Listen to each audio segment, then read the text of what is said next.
As the Russia-Ukraine conflict continues, the Ukrainian leadership is demanding the imposition of a no-fly zone. So far, NATO is not willing to consider this request. Some NATO members are even opposed to Ukraine's full membership of the alliance. So what will be Russia's endgame? I'm Hassan Abdullah, and I talk to Dr. Jakub Kumoch, foreign policy advisor to the President of Poland. Dr. Kumoch, Poland and various Eastern European countries have had a certain experience with the Russians, especially in the 20th century. Were you actually expecting Russia to sort of go ahead with what many are calling a full-scale military operation in Ukraine? Well, thank you very much. Of course, we know Russia better or deeper than many other countries in Western Europe. And, what we expected was further Russian aggression and aggressive behaviors towards Russia's neighbors. As late President Lech Kaczynski said in 2008 in Georgia, now it's Georgia, and tomorrow it will be Ukraine. The day after tomorrow it may be Baltic countries, and after that maybe my country, Poland. So we understand that this is a part of a broader picture, a picture of which, well, Turkey may be a victim too one day, or let's say Turkic-speaking countries. So yes, we expected that Russia would be going further west and invading other countries. But what we did not expect was this tremendous political and military geostrategical error Vladimir Putin committed while attacking Ukraine. You're a member of NATO. Were you given any intelligence beforehand of what was about to come? Of course, we were in direct contact with our partners, both from the United States and other NATO countries. And some of these partners differed in their opinions, but everybody expected that, yes, Russia was going to make a lot of trouble, although not everybody expected that they are going to put at risk all their system of power and even statehood by waging this aggressive war. In that case, can we say that your critics probably have a valid point when they say, critics of NATO, when they say that NATO did not take the necessary steps to create strong enough deterrence to dissuade Russia from its actions? Well, first of all, we should not put the blame on NATO that Russia behaves aggressively towards its neighbors. NATO is responsible, of course, for the security of its member states, but as Poland, we strictly advocated the membership of the Ukraine in the NATO, and we believe that if it had been done, we would have avoided today's war. What's the degree of resistance to Ukraine's full membership of NATO?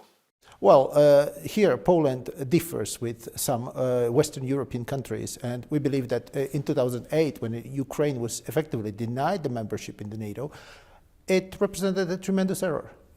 We are paying the bills right now. And do the Western European countries now feel that they've made a mistake when they talk to you? Well, basically they say so, but we may expect more remorse. But when we look at the statements coming from President Zelensky, one gets the impression that he's perhaps disappointed from NATO now. And we, of course, share his disappointment with some of the Western countries' attitude. But please let us remember that the NATO is an alliance consisting of 30 countries, and each of them must give its okay for a possible enlargement.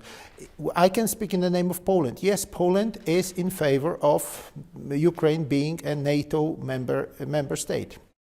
What's Poland's view on the creation of a no-fly zone?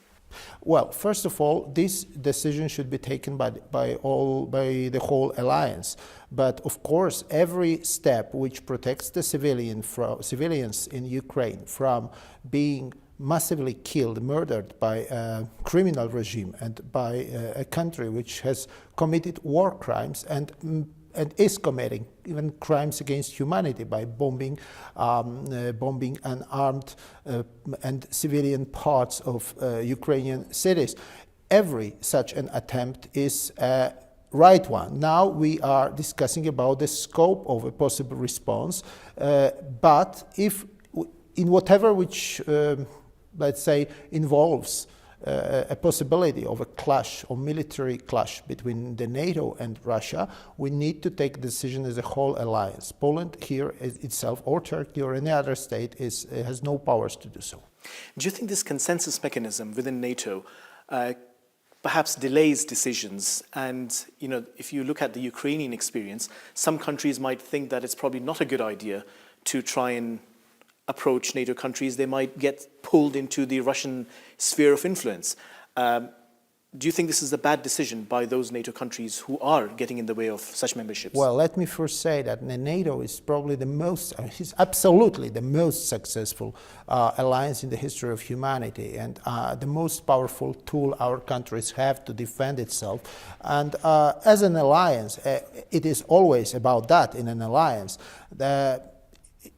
Defending another country needs a consensus.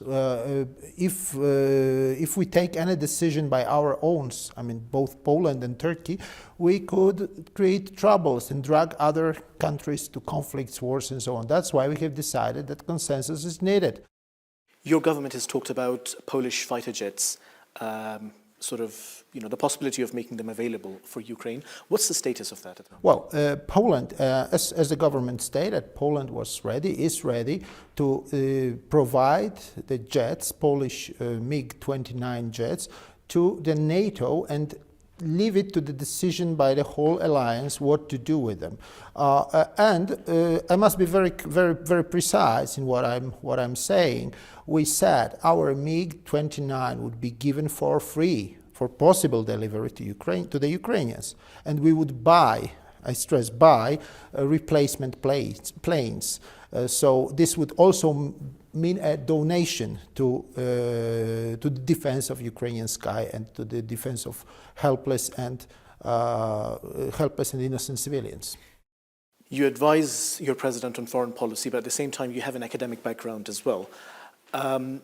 So if you were to move beyond diplomatic or political statements, what is your threat assessment of where the situation stands at the moment? Do you think Russia is going to carry on with this, or has Russia found itself in a position where it has to perhaps pull back?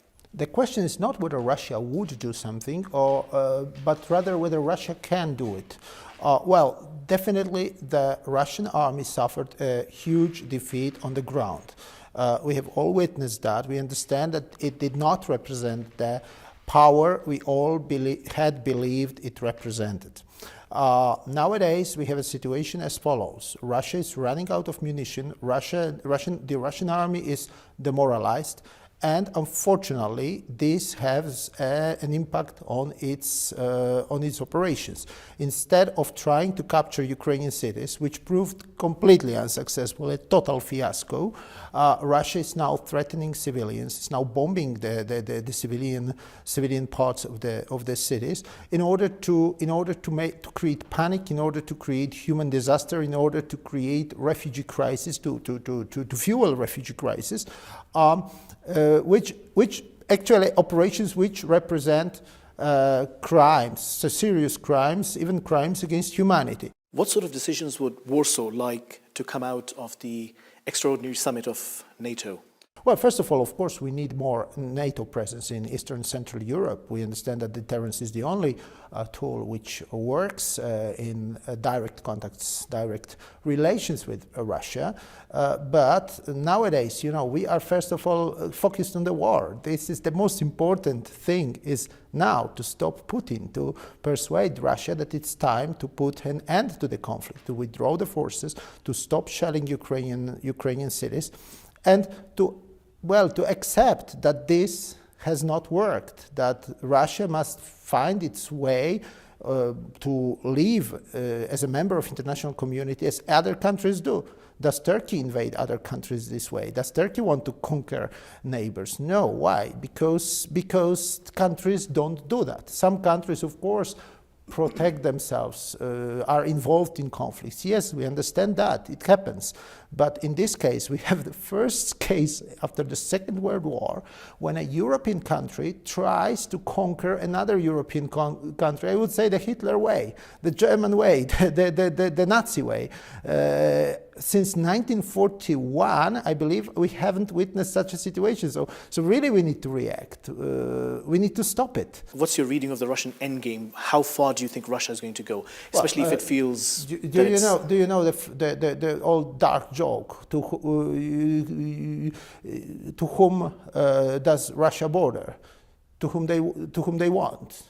So this is actually their problem. As one of the Russian popular singers sang, Russia has no borders, Russia has only horizon.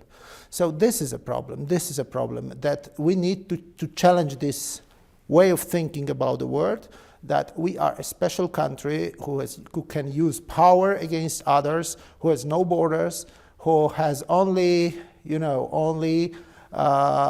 deep, vast territory and other territories to conquer. What are the chances, according to your assessment, of Russia resorting to the use of non-strategic nuclear weapons? This is like asking somebody what is the chances that somebody is going to commit a suicide. This is a question which But you know the Russians well. Goes beyond, yes, but I know Russians as normal, reasonable people and not suiciders, and this would mean, of course, suicide for them too. So as Sting sang, I hope that Russians love their children too. Briefly, are you expecting more Russian interventions in the coming months and years?